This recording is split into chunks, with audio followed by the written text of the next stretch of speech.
রাসূল সাল্লাল্লাহু আলাইহি সাল্লাম বলেন, ইন্না গিলজা লে জাহান্নাম ইল্লা গিলজিল, নিশ্চয় জাহান্নামীদের চামড়া হবে ইসনানে আরবাউনা জেরা, 42 হাত মোটা। নিশ্চয় জাহান্নামীদের গায়ের চামড়া হবে 42 হাত মোটা। আইন্না জিরসাহু মিসলু উহুদিন, দাঁত হবে উহুদ পাহাড়ের সমান। উহুদ পাহাড় 4 কিলোমিটার প্রশস্ত, 8 কিলোমিটার লম্বা। নিচে কত কিলো আছে কেউ জানে না।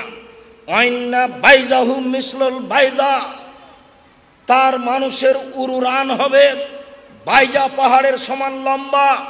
বাইজা পাহাড় 39 কিলোমিটার লম্বা।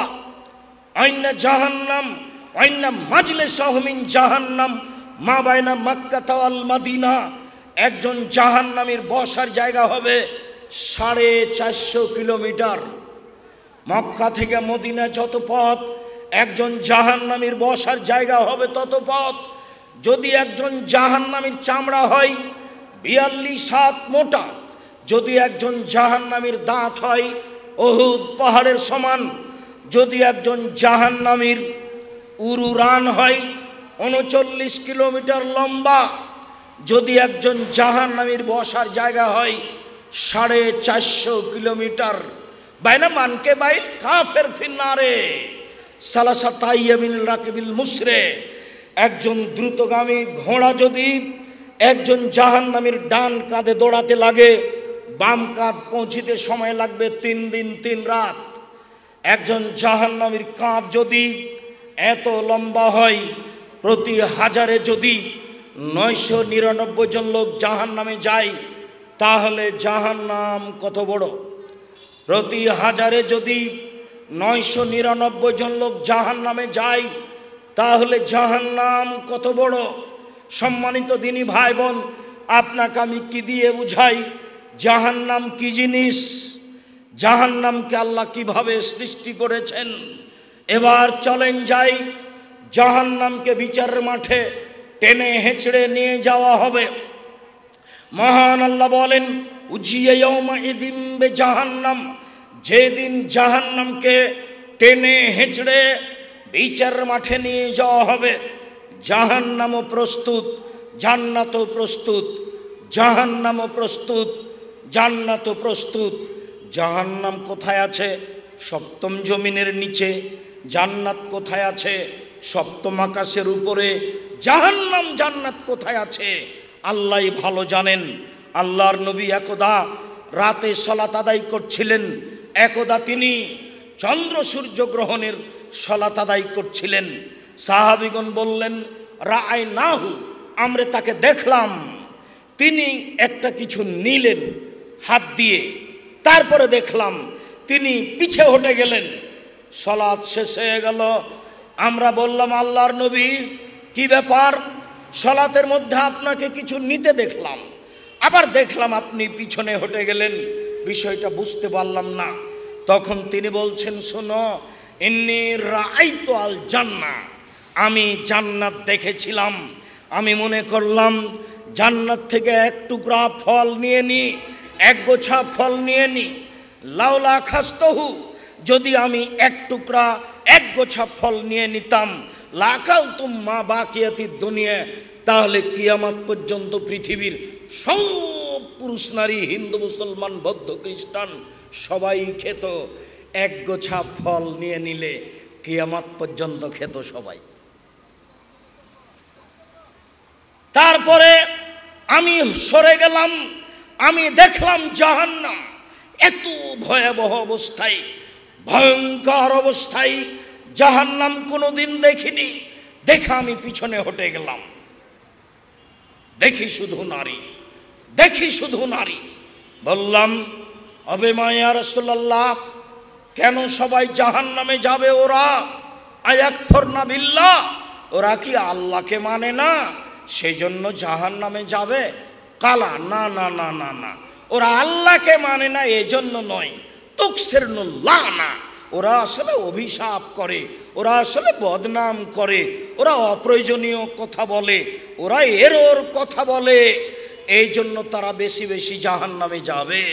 ওয়া ইয়াকফুরনা লাশিরা, ওরা স্বামীকে মানে না, এই জন্য তারা জাহান্নামে যাবে। লাউ আহসানতা মিনহা আদ-দাহরা কুল্লাহা, সারা জীবন যদি তুমি তার সাথে ভালো আচরণ করো, সুম্মা রাত মিনকা শায়ান, তারপরে যদি কোনোদিন দেখে একটা মোটা কাপড় নিয়ে চলে এসেছ, তাহলে বলবে জিন্দেগিতে তোমার কাছে কোনোদিন ভালো দেখিনি, সব কল্যাণকে অস্বীকার করে দেয়। এই জন্য ওরা জাহান্নামে যাবে। জাহান্নাম বলতে নারী আর নারী, জাহান্নামের অধিকাংশ মানুষই নারী। আর একটু পরে হবে, আপাতত এইখানে রেখে দিলাম জাহান্নামের অবস্থা বর্ণনা করে জাহান্নামকে টেনে নিয়ে যাওয়া হবে। আব্দুল্লাহ ইবনে মাসউদ রাদিয়াল্লাহু তাআলা আনহু বলেন, রাসূল সাল্লাল্লাহু আলাইহি সাল্লাম বলেছেন, ইজা ইয়াউমাইজিন জাহান্নাম, বিচার মাঠে সেদিন জাহান্নামকে টেনে হেঁচড়ে নিয়ে যাওয়া হবে। আলাহা সাবুন আলফা জিমাম, জাহান্নামের গায়ে ৭০,০০০ লোহার রশি লাগানো থাকবে। মা কুল্লি জিমামিন সাবুন আলফা মালাক, প্রত্যেক রশিতে ৭০,০০০ ফেরেশতা থাকবেন। তাজুরুনাহা, তারা টেনে হেঁচড়ে বিচারের মাঠে নিয়ে আসবে। কি দিয়ে বুঝায় আপনাকে জাহান্নাম কি জিনিস, ফেরেশতার কত ক্ষমতা। একজন ফেরেশতা যদি এইভাবে পৃথিবীতে হাত ঢোকায়, গোটা পৃথিবী উল্টে দিতে পারেন একজন ফেরেশতা। সেখানে এক একটা রশিতে থাকবেন ৭০,০০০ ফেরেশতা, তাহলে ৭০,০০০ রশি থাকবে জাহান্নামের গায়ে। জাহান্নামকে কিভাবে টেনে হেঁচড়ে বিচারের মাঠে নিয়ে যাওয়া হবে। আপাতত এইখানে একটা কথা বলে রাখলাম, ইহশারুন নাস ইয়াউমাল কিয়ামা হুফাতান ওরাতান গোরলা, বিচারের মাঠে মানুষকে একত্রিত করা হবে। কারো পরনে কাপড় থাকবে না, কারো খাতনা দেওয়া থাকবে না, কারো পরনে জুতা স্যান্ডেল থাকবে না, সবাই উলঙ্গ থাকবে। মানুষকে একত্রিত করা হবে সাদা সমতল জমির উপরে। সেখানে থাকবে জাহান্নাম, সেখানে থাকবে জান্নাত, সেখানে থাকবে মানুষ, সেখানে থাকবে জিন, সেখানে থাকবে না আল্লাহ, সেখানে থাকবে পশু প্রাণী। পৃথিবীর সব পশু প্রাণী, পৃথিবীর জন্ম থেকে নিয়ে কিয়ামত পর্যন্ত যত পশু প্রাণী মাটিতে পানিতে ছিল, আছে, থাকবে, সব উপস্থিত থাকবে। আদম থেকে নিয়ে কিয়ামত পর্যন্ত সব মানুষ উপস্থিত থাকবে। ইবলিস থেকে কিয়ামত পর্যন্ত সব জিন সেখানে উপস্থিত থাকবে। আল্লাহ উপস্থিত থাকবেন, ফেরেশতা উপস্থিত থাকবেন। কি দিয়ে বুঝায় আপনাকে বিচারের মাঠ কত বড়। খালি আল্লাহ বলেছেন সেই দিন মাটিকে, বিচারের মাঠকে প্রশস্ত করা হবে, সমতল করা হবে, উঁচু নিচু থাকবে না, রং হবে সাদা। সারা পৃথিবীর আটলান্টিক মহাসাগর, ভারত সাগর সব জলে পানি শেষ হয়ে যাবে, সব সমতল হয়ে যাবে, কোনো উঁচু নিচু থাকবে না, হিমালয় থাকবে না, বড় বড় পাহাড় থাকবে না, তুর পাহাড় থাকবে না, পৃথিবীর কোনো পাহাড়ই থাকবে না, সব উড়ে আকাশে চলে যাবে, ধূলিকণায় পরিণত হবে, পৃথিবী হয়ে যাবে সমতল। এখানে বিচারের মাঠে থাকবেন আল্লাহ, বিচারের মাঠে থাকবেন ফেরেশতা, সব কিছু থাকবে। বিচারের মাঠে জাহান্নামকে টেনে নিয়ে যাওয়া হবে। এইবার চলেন বলি অবাক কথা, জাহান্নাম কথা বলতে পারে। দেখেন, কাল্লা ইন্নাহা লাযা নাযাতুন লিশ-শাওয়া তাদু মান আদওয়ারা ওয়া তাওয়াল্লা। লাজা নামক জাহান্নাম মানুষের চামড়াকে ঝলসিয়ে দিবে। সেই দিন জাহান্নাম ডাকবে, শোনো শোনো শোনো, মুখ ফিরিয়ে চলে গেছিলে, এই দিকে শোনো। জাহান্নাম বলবে, শোনো শোনো শোনো, টাকা পয়সা গণনা করে রেখেছিলে, জাকাত দেওনি, দান খায়রাত করনি, শোনো শোনো শোনো, এই দিকে শোনো। এই দেখেন জাহান্নাম কথা বলতে পারে। আল্লাহ তাআলা বলেন, হালিম তালাত হালমিম মাজিদ। যখন জাহান্নামীকে জাহান্নামে নিক্ষেপ করা হবে, বারবার বলা হবে, জাহান্নাম তুমি কি পূর্ণ, জাহান্নাম তুমি কি পূর্ণ, জাহান্নাম তুমি কি পূর্ণ। তখন জাহান্নাম বলবে, আর কি কিছু আছে? তাহলে মানুষ দিয়ে জাহান্নাম পূর্ণ হবে না। চলেন দেখি। আনাস রাদিয়াল্লাহু তাআলা আনহু বলেন, রাসূল সাল্লাল্লাহু আলাইহি সাল্লাম বলেছেন, লা ইয়াজালু জাহান্নামু তুলকা, জাহান্নামে মানুষকে নিক্ষেপ করতেই থাকা হবে, নিক্ষেপ করা হবে, নিক্ষেপ করা হবে, নিক্ষেপ করা হবে। জাহান্নাম বলতে থাকবে, হালবিম মাজিদ, আর কি কিছু আছে? আর কি কিছু আছে? যখন জাহান্নাম মানুষ দিয়ে পূর্ণ হবে না, আল্লাহ তাআলা বলেন, রাসূল সাল্লাল্লাহু আলাইহি সাল্লাম বলেন, হাত্তা ইয়াজা রব্বুল ইজ্জাতে ফিহা কাদামাহু, আল্লাহ তাআলা তার নিজের পা জাহান্নামে ঢুকিয়ে দিবেন। আল্লাহ তাআলা তার নিজের পা জাহান্নামে ঢুকিয়ে দিবেন। ইয়ানজাবি বাজুহা ফি বাজিন, জাহান্নামের কিছু অংশ জাহান্নামের কিছু অংশের মধ্যে ঢুকে চাপা লেগে আঁটো হয়ে যাবে। আর জাহান্নাম বলবে, কাত কাত বেইজ্জতিকা ওয়া কারামিকা, তোমার সম্মানের সাথে বলি, তোমার ইজ্জতের সাথে বলি, ও আল্লাহ রব্বুল ইজ্জাত, তোমার সম্মানের সাথে বলি, তোমার ইজ্জতের সাথে বলি, আমি পূর্ণ, আমি পূর্ণ, আমি পূর্ণ। এ দেখেন জাহান্নাম কথা বলতে পারে। আবু সাঈদ খুদরি রাদিয়াল্লাহু তাআলা আনহু বলেন, রাসূল সাল্লাল্লাহু আলাইহি সাল্লাম বলেছেন, ফাস্তাকাতিন নার ইলা রাব্বিহা, একতা জাহান্নাম তার প্রতিপালকের কাছে অভিযোগ করল। অভিযোগে বলল, রব্বি আকালা বাজি বাজান, ওরে আমার প্রতিপালক, জাহান্নাম বলছে, হে আমার প্রতিপালক, জাহান্নাম বলছে, ওরে আমার প্রতিপালক, হে আমার প্রতিপালক, আমার কিছু অংশকে ধরে খাচ্ছে। এই দিকের আগুন ঝাপটা মেরে ওই দিকের আগুনকে ধরে খাচ্ছে, এই দিকের আগুন ঝাপটা মেরে ওই দিকের আগুনকে ধরে খাচ্ছে। আমি ভেতরের শাস্তি সামলাতে পারছি না, তুমি একটু আমার অভিযোগ শুনবে কি? ফাওয়াজানা লাহা, জাহান্নামের অভিযোগ শুনে নেওয়া হলো।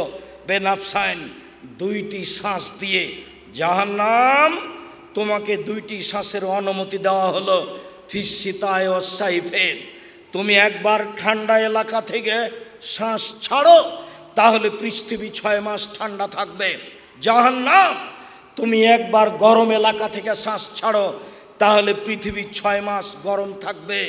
পৃথিবীতে ঠান্ডা হয় জাহান্নামের শ্বাসে, পৃথিবীতে গরম হয় জাহান্নামের শ্বাসে। শ্বাসের বাতাসটা যেখানে যেমন লাগে সেখানে তেমন ঠান্ডা হয়। হিমালয়ে, দার্জিলিংয়ে বেশি পড়ে, আপনার গেন্টিং হাইল্যান্ড, মালয়েশিয়ায় বেশি লাগে, আপনার আরও যেসব উঁচু উঁচু হিমালয় আছে এসব এলাকায় আগে গিয়ে লাগে, তাই বেশি ঠান্ডা। যেতে যেতে কোনো জায়গায় কম লাগে, তাই কম ঠান্ডা। ঠিক অনুরূপী শ্বাস গরম এলাকা থেকে ছাড়লে যেখানে বেশি লাগে সেখানে বেশি গরম, যেখানে কম লাগে সেখানে কম গরম। অন্যথায় জাহান্নাম একবার শ্বাস ছাড়ে তখন সারা পৃথিবী গরম হয়, আর একবার শ্বাস ধরে তখন সারা পৃথিবী ঠান্ডা হয়। জাহান্নামের অভিযোগ আল্লাহ শুনে নিল, জাহান্নাম অভিযোগ করলো, আল্লাহ মেনে নিলেন। চলেন আবার দেখি। আবু হুরায়রা রাদিয়াল্লাহু তাআলা আনহু বলেন, রাসূল সাল্লাল্লাহু আলাইহি সাল্লাম বলেছেন, তাহাজ্জাতিল জান্নাতু ওয়ান নার, বিচার মাঠে জাহান্নাম আর জান্নাত আল্লাহর সামনে হইচই লাগিয়ে দিবে। বিচার মাঠে জাহান্নাম আর জান্নাত আল্লাহর সামনে হইচই লাগিয়ে দিবে। কালাতিন নার, জাহান্নাম বলবে, উসিরতু বিল মুতাকাব্বিরিন ওয়াল মুতাজাব্বিরিনা, আমার ভিতরে স্বৈরাচারী, স্বেচ্ছাচারী, অহংকারী, বাদমেজাজি, জুলুমবাজকে দেওয়া হলো কেন? কারণ কি? প্রতিপালক আমার ভিতরে স্বৈরাচারী, স্বেচ্ছাচারী, বদমেজাজি, জুলুমবাজ, ক্ষমতা দেখিয়ে মানুষকে জেল হাজতে দেয়, এরকম জুলুমবাজকে আমার ভিতরে দেওয়া হলো কেন? তখন আল্লাহ বলবেন, ইন্নামা আনতি গাজাবি, ও জাহান্নাম তুমি আমার শাস্তি, ও জাহান্নাম তুমি আমার রাগ, ও জাহান্নাম তুমি আমার ক্রোধ। আল্লাহ বলবেন, ও জাহান্নাম তুমি আমার রাগ, ও জাহান্নাম তুমি আমার ক্রোধ। ওয়াদেব বেকেমানা সবিনেবাদী, আমার বান্দার যাকে ইচ্ছে তোমাকে দিয়ে শাস্তি দিব। এই জন্য তোমার ভিতরে দিয়েছি স্বৈরাচারী, বদমেজাজি, অহংকারী, জুলুমবাজকে, দলীয় দাপট দেখিয়ে যারা মানুষকে জেল হাজতে দেয়, তাদেরকে ক্ষমতা দেখিয়ে মানুষের জমি দখল করে, এক জমি 7 বার বিক্রি করে, ক্ষমতা দেখিয়ে মানুষকে নিঃস্ব করে ছাড়ে, এইসব জুলুমবাজকে, এইসব ক্ষমতাবাজকে আমি জাহান্নামে শাস্তি দিব। তাই তুমি হচ্ছ আমার রাগ, তাই তুমি হচ্ছ আমার গজব। আমি যা বলছিলাম, জাহান্নাম কথা বলতে পারে। সম্মানিত দিনী ভাই বোন, চলেন এবার জাহান্নামীকে জাহান্নামে বেঁধে নিয়ে যাওয়া হবে। মহান আল্লাহ বলেন, খুজুহু ফাগুল্লুহু সুমাল জাহিমা সাল্লুহু, এদের ধরো, এদের শিকলবন্দি করো, এদের ধরো, এদের শিকলবন্দি করো, এদের ধাক্কা দিয়ে ফেলে দিয়ে পা ধরে টেনে হেঁচড়ে জাহান্নামে নিয়ে যাও, পিছন দিকে হাত বেঁধে নিয়ে যাও, জাহান্নামের মাঝামাঝিতে নিক্ষেপ করো। সম্মানিত দিনী ভাই বোন, আপনাকে একটা কথা বলি, বিচারের মাঠে কেউ কিছু করতে পারবে না, কথা বলতে পারবে না। যখন বিচার শুরু করবেন তখন আল্লাহ বলবেন, আইনাল জাব্বার আইনাল মুতাকাব্বির, আনা মানিকুল আমলাক। স্বেচ্ছাচারী, স্বৈরাচারী, বদমেজাজি, অহংকারী, জুলুমবাজেরা কোথায়? আমি হচ্ছি রাজা ধীরাজ। লা ইয়ামলিকু নাফসুন লিনাফসিন শাইআ ওয়ালা আমরু ইয়াওমাইযিন লিল্লাহ। আজ কোনো মানুষের কোনো উপকার করতে পারবে না, একাচ্ছত্র মালিকানা আমার হাতে থাকবে। এই ঘোষণা দিয়ে আল্লাহ বিচার করবেন। জাহান্নামীকে হাত বেঁধে নিয়ে যাওয়া হবে কেন? তার 2টা কারণ, তাকে অপমান করার জন্য। আরেকটা কারণ, প্রত্যেকটা মানুষই শেষ পর্যায়ে হাত দিয়ে নিজেকে বাঁচানোর চেষ্টা করে। গাড়ি এসে ধাক্কা লেগেছে, কখন আপনি হাতটা বাড়িয়ে দিয়েছেন বুঝতে পারেননি। আপনি যেন হাত দিয়ে নিজেকে জাহান্নাম থেকে বাঁচানোর চেষ্টা না করেন, সেই জন্য হাত বাঁধা থাকবে। মূলত অপমান করার জন্য হাত বাঁধা থাকবে। মহারানী এলিজাবেথের হাত বাঁধা থাকবে, দেখা যাবে কে খুলে দেয়। 17টা দেশের সদস্য ইন্দিরা গান্ধীর হাত বাঁধা থাকবে, দেখা যাবে কে হাত খুলে দেয়। ফেরাউনের হাত বাঁধা থাকবে, দেখা যাবে কে হাত খুলে দেয়। রংপুর গাইবান্ধা পলাশবাড়ির মুজিবুর বিএসসি বলেছিলেন, পুলিশ শোনো, আমি নিজেই জেলে চলে যাব, আমার হাতে হ্যান্ডকাপ দিতে হবে না। হ্যান্ডকাপ দিয়ে নিয়ে যাওয়া অপমানজনক ব্যাপার, আমার হাত বাঁধা থাকবে, আমি মানুষের সাথে সামনে হাঁটব, এমন অপমান আমি সহ্য করি না, চলো আমি নিজেই জেলে চলে যাচ্ছি। আমি হ্যান্ডকাপ অবস্থায় জাহান্নামে যেতে রাজি নই, জেলে যেতে রাজি নই। মানুষকে অপমান করার জন্য মূলত হাত বেঁধে নিয়ে যাওয়া হবে, এ কথাই ঠিক। সম্মানিত দিনী ভাই বোন, জাহান্নামের খড়ি হচ্ছে মানুষ ও পাথর। জাহান্নামে কয়লা থাকবে না, জাহান্নামে থাকবে মানুষ, আর জাহান্নামে থাকবে পাথর। আপনি বলতে পারেন, আব্দুর রাজাক সাহেব, মানুষ নয় পাপী জাহান্নামে যাবে, পাথর কি করলো? পাথর কেন জাহান্নামে যাবে? আপনাকে আর আমাকে বোকা বানানোর জন্য বিচারের মাঠে সব মূর্তিকে মাটি দিয়ে পাথর দিয়ে যত মূর্তি তৈরি করা হয়েছে সবকে জাহান্নামে দেওয়া হবে। আর আপনাকে বলা হবে, তোকে নেতাকে তো দিয়েছি, তোকেও দিয়েছি, ঠেকা দেখি বেটা, ঠেকা দেখি। অপমানমূলক কাজ করিয়েন না। 1 মিনিট, এই ছেলে, কারো গায়ে হাত দিয়ে বসে আছো নাকি? এইদিকে লক্ষ্য করো। এমনভাবে বসে থাকবা পাখি যেন মনে করে তুমি পাথর। 1 মিনিট, 1 মিনিট। একদা রাসূল সাল্লাল্লাহু আলাইহি সাল্লাম চুপচাপ সকালে খুব চিন্তিত বসে আছেন। বুখারী মুসলিমের হাদিস। উম্মু সালমা রাদিয়াল্লাহু তাআলা আনহা, বুদ্ধিমতী মহিলা, দেখে বললেন, ব্যাপারটা কি? আপনি চিন্তিত কেন? তখন বললেন, উম্মু সালমা, জিবরাইল আমার সাথে সাক্ষাৎ করবেন গত রাতে ওয়াদা করেছিলেন, রাত পার হয়ে গেল, তিনি যে কেন আসলেন না আমি বুঝতে পারলাম না। উম্মু সালমা, জিবরাইল যে কেন আসলেন না তাই আমি চিন্তিত। আমার সাথে তো ওয়াদা হয়েছিল, তিনি গত রাতে সাক্ষাৎ করবেন, আমার সাথে আসলেন না কেন? চিন্তা করতে করতে উঠলেন। উঠে একটু বিছানের নিচে, খাটের নিচে দেখছেন একটা কুকুরের বাচ্চা। তিনি নিজে হাতে কুকুরের বাচ্চাটাকে সরিয়ে দিলেন, তারপরে ওখানে পানি ছিটিয়ে দিলেন। আরে ছিটাতে না ছিটাতে জিবরাইল চলে এসেছেন। আল্লাহ রসুল বলছেন, কি ব্যাপার ওয়াদানি, আপনি আমার সাথে ওয়াদা করেছিলেন রাতে আপনি আমার সাথে সাক্ষাৎ করবেন, আসেননি, এখন আসলেন যে? তখন জিবরাইল আলাইহিস সালাম বলছেন, আমি এসেছিলাম তো, আপনার ঘরে ঢুকিনি, আমি ফিরে গেছি। যেই ঘরে কুকুর এবং ছবি থাকে সেই ঘরে আমরা ঢুকি না। তো আপনার ঘরে খাটের নিচে কুকুরের বাচ্চা ছিল, সেই জন্য ঘুরে গেছি, আমি এসেছিলাম তো। এই ছেলে শোনো, আল্লাহর নবীর খাটের নিচে কুকুরের বাচ্চা আছে তিনি জানতে পারেননি গো। জিবরাইল এসেছেন, ঘুরে গেছেন, তিনি জানতে পারলেন না। আর তোমার হুজুর বলছেন আল্লাহ নবী গায়েব জানেন। দেখো তো তোমার হুজুর কত বড় মিথ্যুক, ধোঁকাবাজ, ধর্মের নামে জাতিকে ফাঁকি দেয়। এই দেখেন, একজন নবী মানুষ বুঝতে পারেননি। তোমাকে কি বলছি জানো, আজ বাড়িতে গিয়ে তোমার মা তোমার বাড়িকে, তোমাদের পরিবারকে কবর দিয়েছে।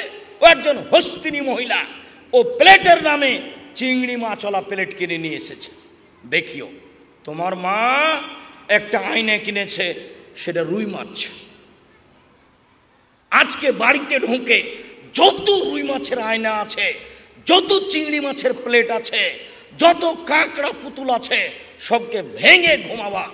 বক্তব্যের সাথে মুনাফিকি করিও না, একটু মুসলমান হয়ে ঘুমায়ও, মুনাফেক হয়ে ঘুমায়ও না। ভাঙার সময় একবারে দাঁতটা কিচমিচ করে একবারে লাথি দিয়ে কাঁকড়াটা ভেঙে দিবা। তোমার মায়ে পরিবারকে কবর দিয়েছে। এই চালাই, যে ঘরে ছবি মূর্তি থাকে সে ঘরে ফেরেশতা আসেন না। যে বলে গেলেন মুহাম্মদ সাল্লাল্লাহু আলাইহি সাল্লামের ঘরে আসেননি। পৃথিবীর সবচেয়ে বড় মানুষ, পৃথিবীর ইতিহাসে এত বড় মানুষ জন্ম নেয়নি কেউ না। ইব্রাহিম আলাইহিস সালাম নন, আদম আলাইহিস সালাম নন, পৃথিবীর কোনো মানুষই এত দামি নন। যে মানুষের ঘরে জিবরাইল ঢোকেননি, বলেন তো কেন ঢোকেননি? চোখের নিচে কুকুর ছিল, কুকুরের বাচ্চা ছিল, সেই জন্য। যখন বললেন আপনি আসতে চেয়েছিলেন, আসেননি কেন? তখন জিবরাইল বলছেন, এসেছিলাম তো, ঘুরে গেছি। যে ঘরে ছবি মূর্তি থাকে, যে ঘরে কুকুর থাকে, সে ঘরে আমরা ঢুকি না। চট করে মাথায় আসছিল কথাটা, ধাক্কা খাচ্ছিল। তোমার মা মুনাফেক, মুনাফিকি করে ধর্মের নামে। তোমার মা তোমাদের পরিবারকে কবর দিয়েছে। তোমার মা ছিল পাহারাদার এই পরিবারের। তোমার মাকে আল্লাহ নবী পাহারাদার বলেছেন। ও পাহারাদার নয়, ও তোমার মা নয়, হলো তোমার সৎ মা। ও মা নয়, তোমার খালা। ওই তোমার খালা, ওই তোমার সৎ মা তোমাদের পরিবারকে কবর দিয়েছে। দিন রাত ও স্টার জালসা নিয়ে বসে থাকে, আর তোমার ছোট ভাইয়ের হাতে ওই গেমস খেলা দেয়, আর নিজে বাজার করে। নিজে তোমার মা বাজার করবে কেন? তোর বাপ মরে গেছে, তোমার বাপ মরেছে, তোমার চাচা মরেছে, তুমি মরেছ, তোমার মামা মরেছে, তোমার নানা মরেছে, তোমার 14 গোষ্ঠী মরে গেছে, তারা বাজার যেতে পারে না। কই জীবনে আমরা একদিনও বাজার জানি? আরে পুরুষই যায় না, মহিলা তো বহু দূরের কথা, তাও তো বেঁচে আছি। কই বেঁচে আছি তো, তোমার মায়ের চেয়ে সম্মান সহকারে বেঁচে আছে, তোমার চেয়ে বেশি সম্মান সহকারে বেঁচে আছে। ধর্মকে পাগল পাওনি, ধর্ম পাগল নয়। তোমার মা লিপস্টিক দিয়ে সাজগোজ করে বাজার করতে যায়।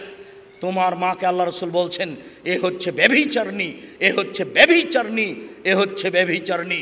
বলছিলাম জাহান্নামে মহিলারা যাবে।